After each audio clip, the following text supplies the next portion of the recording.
onde veio, meu irmão?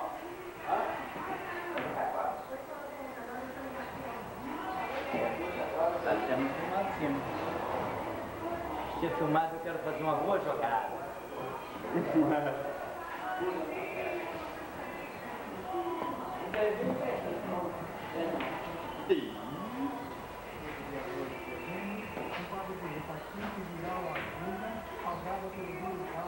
Não podia jogar uma bola dessa sendo filmada, não?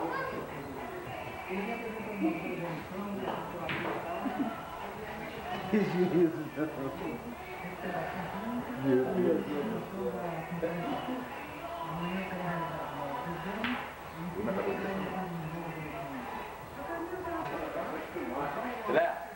Existe coisa. O Adilson Faraco é um bom amigo. Nosso novo prefeito, como já era, e nós votamos nele para prefeito de novo, né?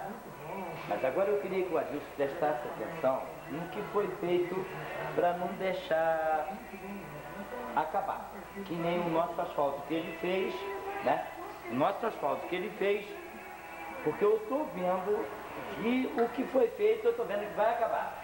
Então vamos prestar atenção, vamos voltar a dar uma recapear aquilo que está lá, entendeu? Então eu acho que o Adilson Faraco é um bom prefeito, só que eu acho que tem alguma coisa para ser feito durante os 4 anos de mandato dele. Acho que vale a pena manter isso que ele foi feito. Eu acho que sim.